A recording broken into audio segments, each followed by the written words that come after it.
గురుభ్యో నమః పరమగురుభ్యో నమః. శ్రీమదానందతీర్థ భగవత్పాదాచార్య గురుభ్యో నమః. నరసింహోऽఖిలజ్ఞానమతధ్వాంత దివాకరః జయత్యమిత సద్జ్ఞాన సుఖ శక్తిపయో నిధిః. కళ్యాణాద్భుత గాత్రార్య కామితార్థ ప్రదాయినే శ్రీమద్వెంకటనాథార్య శ్రీనివాసాయ తే నమః. వ్యాసాయ భవనాశాయ శ్రీశాయ గుణరాశరే హృద్యార్య శుద్ధ విద్యార్య మధ్వార్య చ నమో నమః. నౌమిన్యార్య సుధాదికర్జరమునీన్ శ్రీపాదరాట్సన్మణీన్ వ్యాసార్యాన్ వివిధాగమబ్ధి విహరాన్ శ్రీవాదిరాజానపి వందే హంసవరాన్ రఘుత్తమ గురూన్ వైదగ్ధ్యవారాం నిధీన్ శ్రీ సత్యవ్రత రాఘవేంద్ర మునిపాన్ సద్బోధ సధ్యానపాన్ సత్యాభిజ్ఞకరాబ్జోత్థాన్ పంచాశద్వర్ష పూజకాన్ సత్యప్రమోద తీర్థార్యాన్ నౌమిన్యార సుధారతాన్. బంధుస్త్వం గురురిష్టదైవతమితి త్వత్పాద పంకేరుహం ప్రాప్తం మాం పరిపాలయేతి సతతం యాచే నిబద్ధాంజలిః. చిత్తం మద్గుణదోష చింతన విధౌ నూనం మనాంగ్మా కృథాః శ్రీ సత్యాత్మగురో త్వదంఘ్రియుగలం హిత్వా న మే సద్గతిః. విద్యాపీఠ విధాతారం విద్యావారిధి చందిరం విద్యార్థివత్సలం వందే మహామహిమ సద్గురుం. సృష్టిస్థిత్య నారాయణం సురగురుం జగదేకనాథం భక్తప్రియం సకలలోక నమస్కృతం చ త్రైగుణ్యవర్జితమజం విభుమాద్యమీశం వందే భవఘ్నమమరాసురసిద్ధవంద్యం. నారాయణం నమస్కృత్య నరం చైవ నరోత్తమం దేవీం సరస్వతీం వ్యాసం తతో జరముదీరయేత్.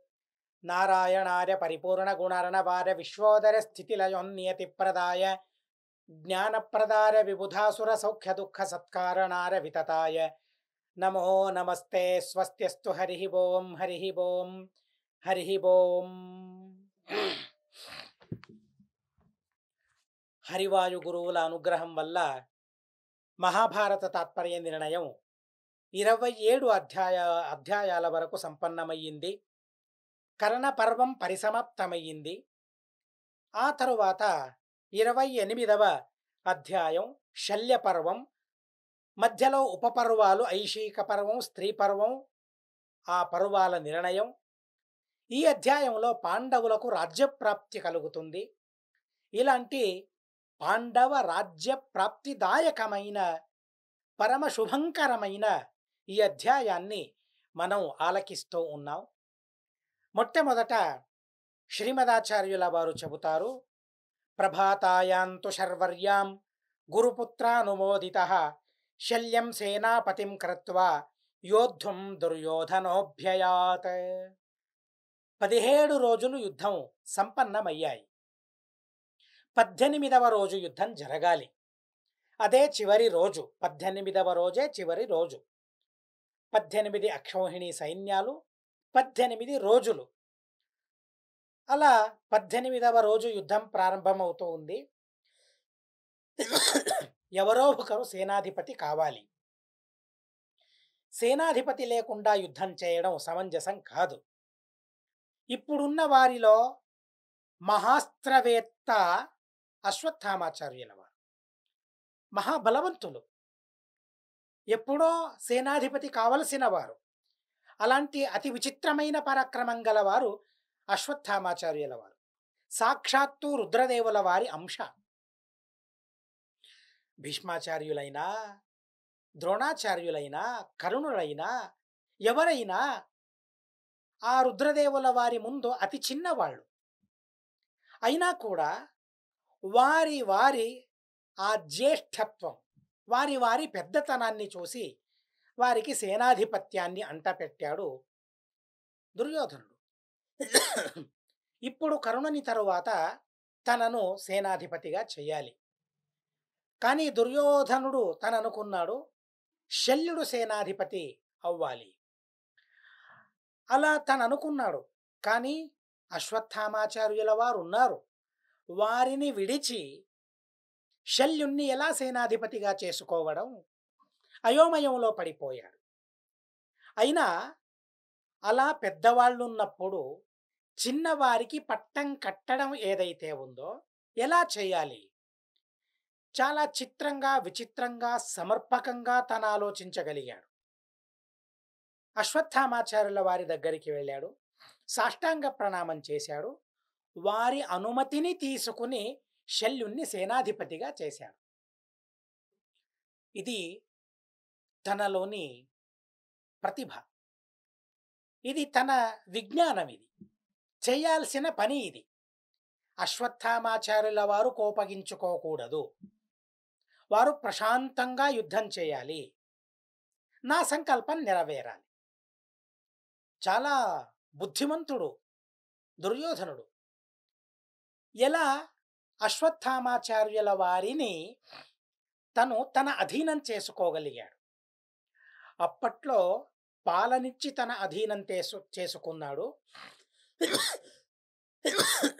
ఇప్పుడు దుర్యోధనుడు మంచి మాటలతో వారి అనుమతిని తీసుకుని శల్యుణ్ణి సేనాధిపతిగా చేశాడు. శల్యుడు సేనాధిపతి అయ్యాడు. ప్రభాత కాలంలో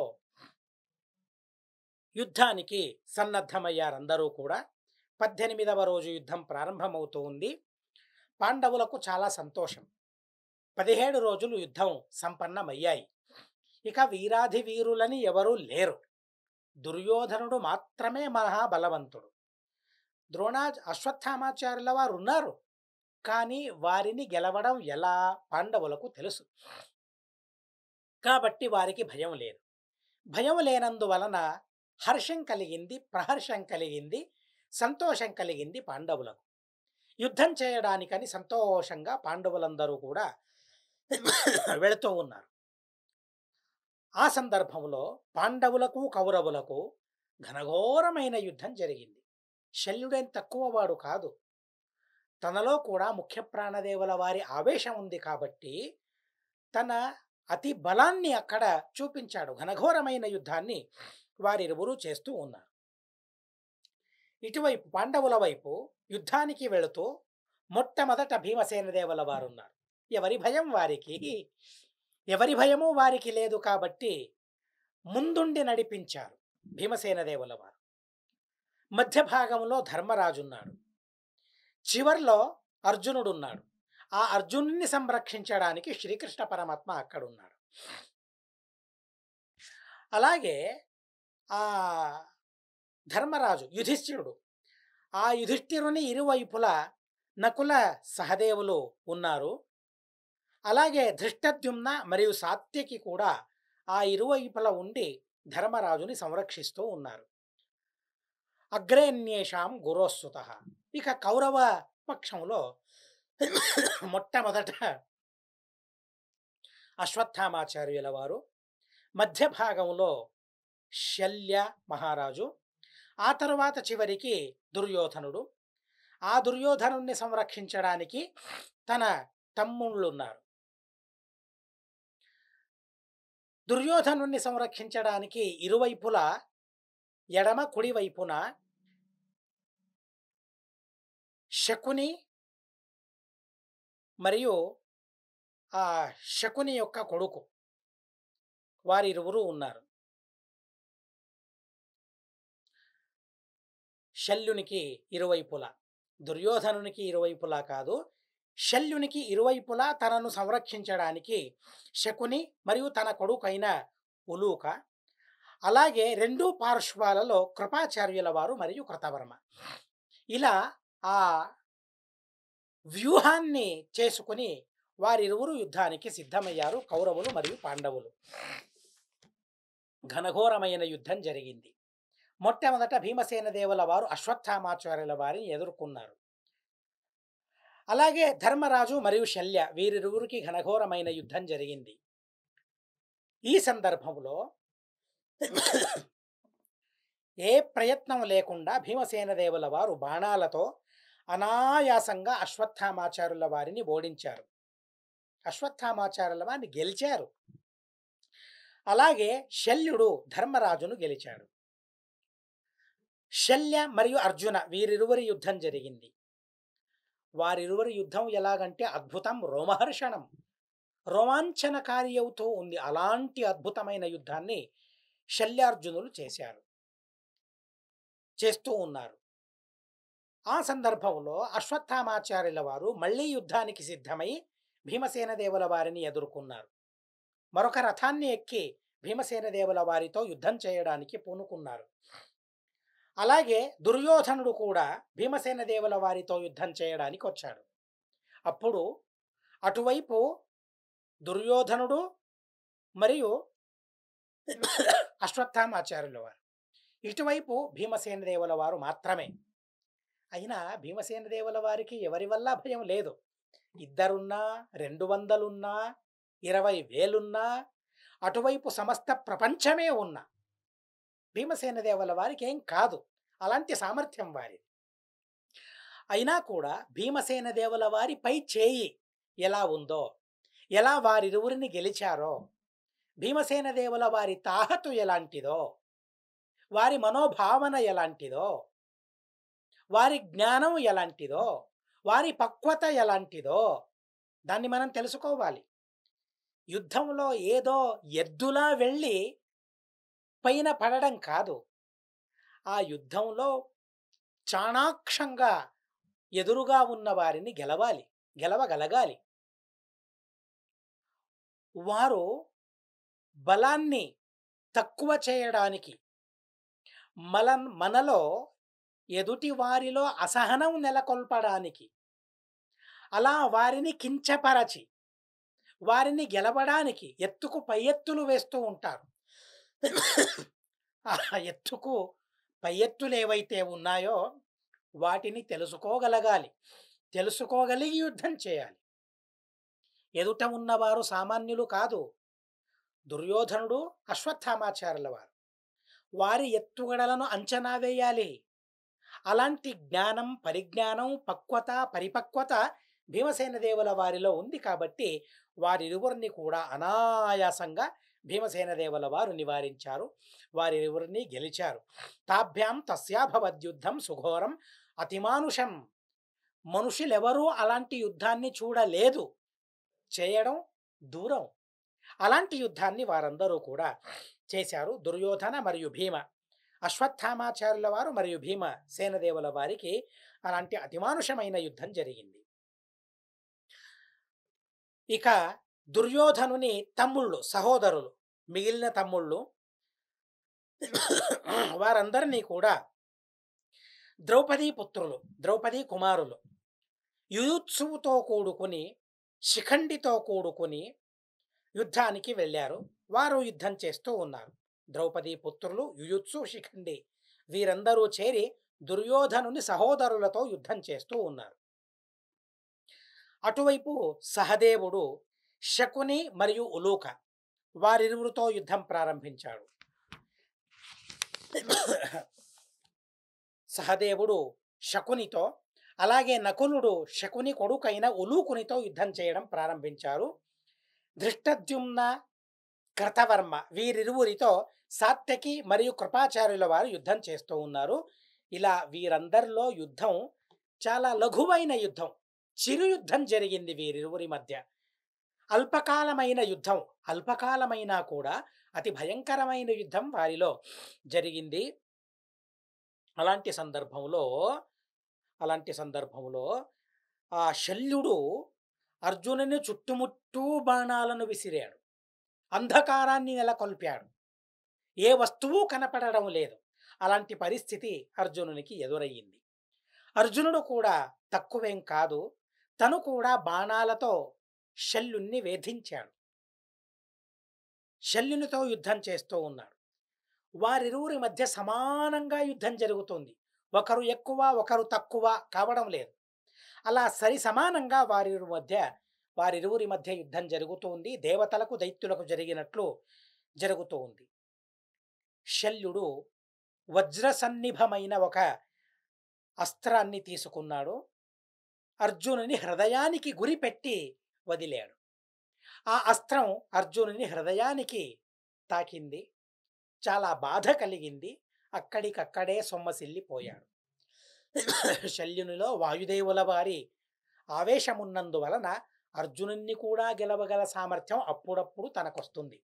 ఎప్పుడైతే వాయుదేవుల వారి విశేషమైన ఆవేశం శల్యునిలో కలుగుతుందో అలాంటప్పుడు అర్జునుడిని కూడా తను గెలవగలిగాడు. ఇక్కడ ఎన్నోసార్లు శల్యుడు తన సేనాధిపత్యంలో అర్జునుడిని గెలిచిన ప్రసంగాలను ఉదాహరిస్తూ ఉన్నారు. మొట్టమొదటిసారి శల్యుడు ఆ శక్తిని విడవగా అర్జునుడు సొమ్మసిల్లిపోయాడు. అయినా కాస్త సమయంలో తేరుకున్నాడు అర్జునుడు. మహాబలవంతుడు, సామాన్యుడు కాదు. అలా తేరుకొని మళ్ళీ యుద్ధం ప్రారంభించాడు. శల్యుని ఆ విల్లును విరిచేశాడు, బాణాలను ఛేదించేశాడు. ఇలా తనతో యుద్ధం చేస్తూ ఉన్నాడు.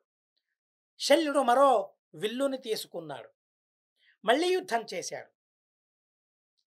ఆ సందర్భంలో శల్యుడు సూర్యాస్త్రాన్ని, యమాస్త్రాన్ని, పర్జన్యాస్త్రాన్ని ప్రయోగించాడు. అర్జునుడు ఐంద్రాస్త్రంతో వాటినన్నిటినీ సులువుగా అనాయాసంగా ఛేదించేశాడు. ఆ సందర్భంలో శల్యుడు గదను తను ప్రయోగించాడు. శల్యో గదాం సమాధాన చిక్షేప అర్జున వక్షసి. ఆ గదను ప్రయోగించగా ఆ గద అర్జునుని ఎదను తాకగా తల్లడిల్లిపోయి ఆ సందర్భంలో మరోసారి సొమ్మసిల్లిపోయాడు అర్జునుడు. మళ్ళీ తేరుకున్నాడు. ఘనఘోరమైన యుద్ధం జరిగింది. అర్జునుని ఆ బాణధాటిని తట్టుకోలేక, శరవృష్టిని తట్టుకోలేక, నిలబడలేక శల్యుడు ఆ ధ్వజస్తంభాన్ని ఒక చేతితో పట్టుకుని నిలవగలిగాడు, స్థిరంగా నిలవగలిగాడు. శిశ్రయే ధ్వజముత్తమం. అంతలోనే మళ్ళీ తేరుకున్నాడు. యమదండంలా ఉన్న ఒక బాణాన్ని తను తీసుకుని అర్జునునికి మళ్ళీ వదిలాడు. అర్జునుడు మళ్ళీ విఫలితులయ్యాడు, దుఃఖంలో మునిగిపోయాడు. తను కూడా ఆ ధ్వజ దండాన్ని తను చేతితో పట్టుకుని నిలదొక్కుకున్నాడు అర్జునుడు. ఇలా వారిరువురి మధ్య సరి సమానంగా యుద్ధం జరుగుతోంది. ఒకసారి శల్యుడు ఓడిపోవడం, మరోసారి అర్జునుడు ఓడిపోవడం, ఇలా జరుగుతోంది. అయినా కూడా అర్జునుడే మూర్ఛ పోతూ ఉన్నాడు, సొమ్మసిల్లిపోతూ ఉన్నాడు. కాస్త బలం అధికమయ్యింది శల్యునిలో, వాయుదేవుల వారి ఆవేశం ఉండడం వలన. ఆ సందర్భంలో తథాన్యం రథమాస్థార ధర్మరాజ శరోత్తమై చతుర్భిశ్చతురో వాహాన్ శల్యస్య నిజఘాన. ధర్మరాజు బాణాలతో ఆ శల్యుని వాహనాలను నాశనం చేశాడు. ధర్మరాజు మరియు శల్య వారిరువుల మధ్య యుద్ధం జరిగింది. శల్యుడు అతి అనాయాసంగా ధర్మరాజును గెలిచాడు. అలాగే సాత్యకి యొక్క అశ్వాలను, ధృష్టద్యుమ్నుని వారిరువురిని గెలిచాడు. సహదేవుని విల్లును నాశనం చేశాడు. ఘనఘోరమైన ధ్వని చేస్తూ తను శంఖనాదం చేశాడు శల్యుడు. తతస్తు శల్యం సముదీర్యమాణం దృష్ట్వారణే భీమసేనస్తరస్వి న్యవారయద్బాణవరైరనేకైశ్చకార చైనం విరథం క్షణేన. అంతవరకు శల్యునికి భీమసేన దేవుల వారు తారసపడలేదు, ఎదురవ్వలేదు. కనుక తను విజృంభిస్తూ ఉన్నాడు. ఇప్పుడు చివరికి భీముడు ఎదురయ్యాడు. భీమునితో యుద్ధం ప్రారంభమయ్యింది. భీమసేన దేవుల వారి పరాక్రమాన్ని సహించగల సామర్థ్యం ఎవరికి ఉంది? అసలు శల్యునికి ఉందా? లేదే. ఏ శల్యుడు 2-3 సార్లు అర్జునుణ్ణి సొమ్మసిల్లేలా చేశాడో అలాంటి శల్యునితో యుద్ధం చేస్తూ ఉన్నప్పుడు క్షణంలోనే అనాయాసంగా భీమసేన దేవుల వారు శల్యుణ్ణి ఓడించారు. రథం లేకుండా చేశారు. మరో రథాన్ని ఎక్కి వచ్చాడు శల్యుడు. అయినా మరోసారి ఆ రథాన్ని ఛేదించేశారు. ఇలా 2-3 సార్లు ఆ శల్యుని రథాన్ని నాశనం చేశారు భీమసేన దేవుల వారు. ఏ ఆయుధాలను శల్యుడు తీసుకుంటూ ఉన్నాడో ప్రయోగించడానికి ఆ ఆయుధాలన్నిటినీ అలవోకగా విరిచేస్తూ ఉన్నారు భీమసేన దేవుల వారు. చూడండి, ఏ శల్యుని ఆయుధాలను ఎదుర్కోవడం అర్జునుని వల్ల సాధ్యం కాలేదో, అర్జునుడు మహాధనుర్ధారి అని మనం వింటాం. మహాధనుర్ధారి అయిన అర్జునుని వల్ల ఏ శల్యుని బాణాలను ఎదుర్కోవడం సాధ్యం కాలేదో, భీమసేన దేవుల వారు అలాంటి శల్యుని బాణాలను అలవోకగా ఛేదనం చేస్తూ ఉన్నారు. ఇది భీమసేన దేవుల వారి పరాక్రమం. ఎక్కడ నేర్చుకున్నారు విలువిద్యను? వారు ద్రోణాచార్యుల వారి దగ్గర నేర్చుకున్నారా? లేదే. అన్ని విద్యల్లో ఆరితేరిన వారు భీమసేన దేవుల వారు. అలా శల్యుణ్ణి ఎదుర్కొన్నారు. ప్రయోగించడానికి తీసుకున్న ఆయుధాలను అన్నిటినీ ఛేదించేశారు. ముట్టి ముద్యమ్య జగామ ధర్మజం. చాలా కోపం కలిగింది శల్యునికి. ఏం చెయ్యాలి ఈ సందర్భంలో? భీమసేన దేవుల వారిని ఎదుర్కోవడం నా వల్ల కాదు. కనుక పిచ్చుక పైన బ్రహ్మాస్త్రం అంటారే, ధర్మరాజు పిచ్చుకేం కాదు. కానీ భీమసేన దేవుల వారి దృష్టిలో మనం అలా అనుకోవాలి అంతే. భీమసేన దేవుల వారిని ఎదుర్కోవడం నా వల్ల కాదు. ఇక ఎవరితో యుద్ధం చేయాలి? ఎవరితో యుద్ధం చేసి నేను గెలవాలి అనుకున్నప్పుడు ధర్మరాజు తన ఆలోచనలో మెదిలాడు. ధర్మరాజుతో యుద్ధం చేయడానికి వెళ్ళాడు. ముష్టితో తనను కొట్టి తనను చంపాలని అనుకున్నాడు. తం భీమ భిన్న మర్మాణం వివర్మాణం నిరాయుధం శ్వాసమాత్రావశిష్టం చ మరణారేవ కేవలం. ఎలాంటి పరిస్థితిలో శల్యుడున్నాడంటే, భీమసేన దేవుల వారితో యుద్ధం చేసి భిన్నగాత్రుడయ్యాడు. తను అసలు దేహంలో బలం లేదు. నిలవడం తన వల్ల కావడం లేదు.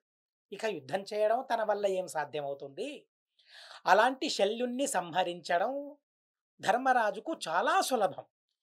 ఎందుకంటే తనలో ఇప్పుడు పరాక్రమమే లేదు. పరాక్రమాన్ని చూపే సత్తువ తనలో లేదు, శల్యునిలో లేదు. కనుక మరణాయైవ కేవలం, తను చనిపోవడానికి మాత్రమే మిగిలి ఉన్నాడట. ఎంత అద్భుతంగా శ్రీమదాచార్యుల వారు ఉపదేశిస్తూ ఉన్నారో చూడండి. భీమసేన దేవుల వారు ఎంతగా శల్యుణ్ణి పీడించారో గమనించండి. మరణాయైవ కేవలం, చనిపోవడానికి మాత్రమే తను మిగిలి ఉన్నాడు. శ్వాసోచ్ఛ్వాస మాత్రమే తను చేస్తూ ఉన్నాడు. అలాంటి సందర్భంలో ఆత్మానం అభిగచ్చంతం దృష్ట్వాన్యమృతమాస్థిత హంతు కామోరణే వీరమమోఘాం శక్తి మాదదే. అమోఘమైన ఒక శక్తిని ధర్మరాజు తను ప్రయోగించాడు. అలాంటి శక్తిని ప్రయోగించగా సత్యధర్మ ఫలైశ్చైవ చిక్షేపాస్య హృది త్వరన్. ఆ శక్తిని ప్రయోగిస్తూ ఉన్నప్పుడు ధర్మరాజు అనుకున్నాడు, నేను ఇప్పటి వరకు సత్యమైన మాటలను ఆడినట్లయితే, సత్యాన్ని జవదాటని వాడు నేనైతే, అలాగే ధర్మాన్ని ఆచరించిన వాడనైతే, నా సత్యం నా ధర్మం నాకు ఫలితాన్ని ఇవ్వాలి.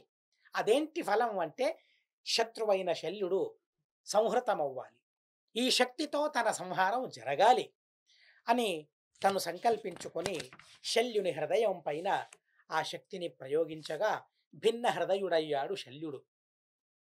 చనిపోయాడు.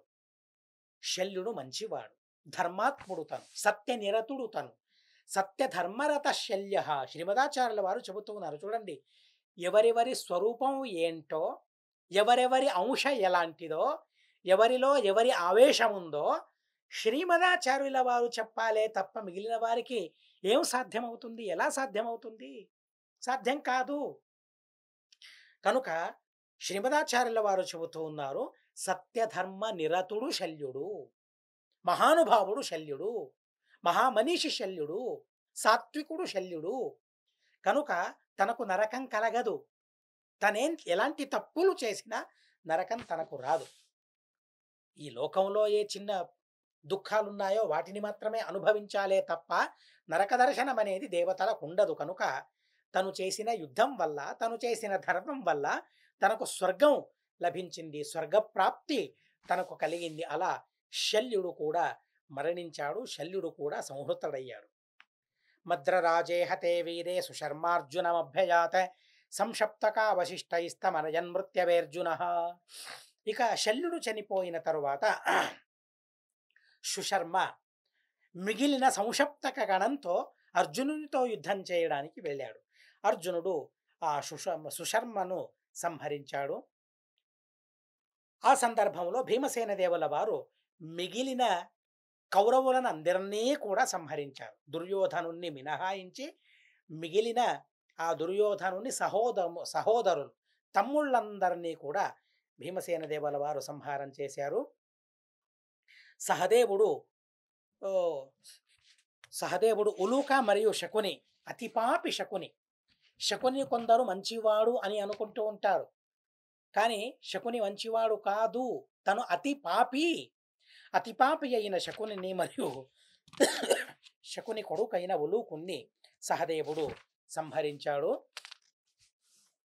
భీమార్జునులు అశ్వత్థామ, కృతవర్మ, కృప వీరందరినీ కూడా రథం లేకుండా చేసి పీడించారు.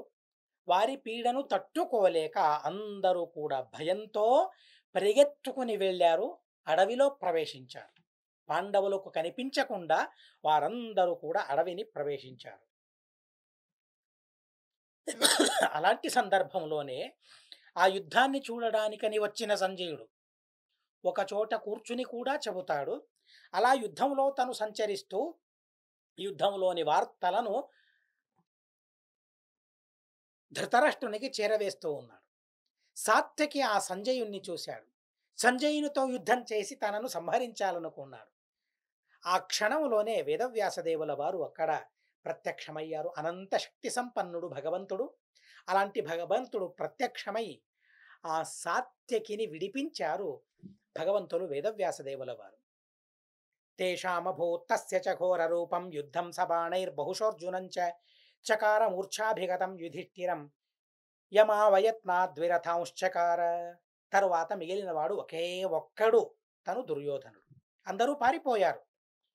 అశ్వత్థామ, కృతవర్మ, కృప వీరందరూ పారిపోయారు, అడవిని ప్రవేశించారు. ఇక మిగిలిన వారు దుర్యోధనుడు మాత్రమే. ఆ దుర్యోధనుడు చివరికి ఏకాంగి అయి ఘనఘోరమైన యుద్ధాన్ని చేశాడు. ఘోరమైన యుద్ధం జరిగింది. దుర్యోధనుడు తన బాణాలతో అర్జునుణ్ణి అనేక సార్లు సొమ్మసిల్లేలా చేశాడు. దుర్యోధనుణ్ణి ఎదుర్కోవడానికి అర్జునునికి కూడా కావడం లేదు. అలాంటి బలవంతుడు దుర్యోధనుడు. అలాగే ధర్మరాజ, నకుల, సహదేవ వీరందరినీ కూడా నిష్ప్రయత్నంగా వారిని గెలిచాడు దుర్యోధనుడు. కలి యొక్క పరాక్రమం అది. కలి యొక్క పరాక్రమం ముందు మిగిలిన వారెంత? కనుక ఆ కలి పరాక్రమం ముందు వీరందరూ కూడా ఓడిపోయారు. ఆ తరువాత భీమసేన దేవుల వారికి దుర్యోధనునికి ఘనఘోరమైన యుద్ధం జరిగింది. అలాగే దుర్యోధనుని రథాన్ని నాశనం చేశారు భీమసేన దేవుల వారు. దుర్యోధనుడు ఆ రథం లేదు, ఏనుగునెక్కి తను వచ్చాడు, యుద్ధానికి వచ్చాడు. సాత్యకి, శిఖండి, ధృష్టద్యుమ్న, నకుల, సహదేవ, యుధిష్ఠిర వీరందరితో వీరోచితంగా పోరాడి వారిని అందరినీ మళ్ళీ గెలిచాడు రెండోసారి దుర్యోధనుడు. భీమసేన దేవుల వారు మళ్ళీ యుద్ధానికి వచ్చారు, ఏనుగును సంహరించారు. దుర్యోధనునికి భయం కలగలేదు. ఎలాంటి పరాక్రమయో గమనించండి. దుర్యోధనునికి భయం కలగలేదు. మరోసారి గుర్రాన్ని ఎక్కి యుద్ధానికి వచ్చాడు.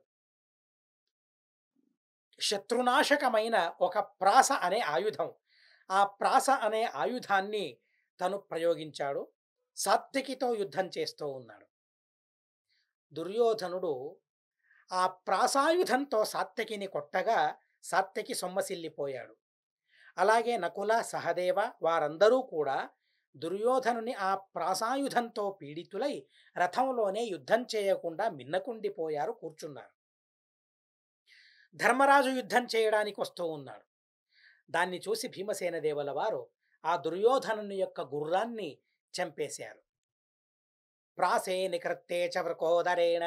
ఏ ప్రాసాయుధంతో దుర్యోధనుడు అందరినీ పీడించాడో అలాంటి ప్రాసాయుధాన్ని కూడా నిర్నామం చేశారు భీమసేన దేవుల వారు. భీమసేన దేవుల వారి పరాక్రమాన్ని మళ్ళీ మళ్ళీ మనం అనుసంధానం చేసుకోవాలి. ఆ ప్రాసాయుధాన్ని నాశనం చేశారు. ఇక తన దగ్గర ఆయుధం లేదు, తన దగ్గర ఏ విధమైన వాహనం లేదు. ఒకే ఒక ఆయుధం, గదాయుధం మాత్రమే మిగిలి ఉంది. కనుక ఇప్పుడు నేనేం చేయగలను? నేనొక్కడే ఎదుర్కోగలనా? అందరినీ ఎదుర్కోగలను, కానీ భీమసేన దేవుల వారిని నేను ఎదుర్కోగలనా? లేదే. కనుక ఇప్పుడేం చేయాలి అని తను ఆలోచించి చివరికి అక్కడే ఉన్న ద్వైపాయన అనే పేరు గల ఒక సరోవరాన్ని ప్రవేశించాడు. లోపలికి వెళ్ళాడు. తనకు జలస్తంభన విద్య తెలుసు. ఏదో 10 నిమిషాలు 15 నిమిషాలు కాదు, రోజులు రోజులు, నెలలు నెలలు తరబడి ఆ నీటిలో ఉండగలడు తను. అలాంటి శక్తి సంపన్నుడు దుర్యోధనుడు. అలా నీటి లోపలికి వెళ్ళి దుర్వాస దుర్వాసుల వారు ఉపదేశించిన మంత్రాలను తను జపించడం ప్రారంభించాడు. పాండవులకు తెలుసు. దుర్వాసుల వారు ఉపదేశించిన ఆ మంత్రాలను దుర్యోధనుడు జపించగలిగితే మళ్ళీ ఆ 15 అక్షౌహిణీ సైన్యమంతా మళ్ళీ బ్రతుకుతుంది. మళ్ళీ యుద్ధం ప్రారంభమవుతుంది. కనుక పాండవులందరూ దాన్ని గమనించారు. గమనించి ద్వైపాయన సరోవరానికి వెళుతూ ఉన్నారు. ఎక్కడున్నాడు దుర్యోధనుడు వెతకడానికి ప్రారంభించారు. ఇప్పటి వరకు ఎవరెవరు ఎంతెంత సైన్యాన్ని సంహరించారు. శ్రీమదాచార్యుల వారు చెబుతారు, భీమసేన దేవుల వారు 6 కౌరవ అక్షౌహిణీ సైన్యాన్ని సంహరించారట. అలాగే అర్జునుడు కూడా కాళింగరాజు యొక్క అర్ధ అక్షౌహిణీ సైన్యాన్ని మినహాయించి అరభాగం సైన్యాన్ని అక్షౌహిణీ సైన్యాన్ని అర్జునుడు సంహరించాడు. అలాగే 11 అక్షౌహిణీ సైన్యాల్లో మిగిలిన వారందరినీ కూడా మిగిలిన వారు సంహరించారు. పార్థానాం ద్రౌణినాహతం.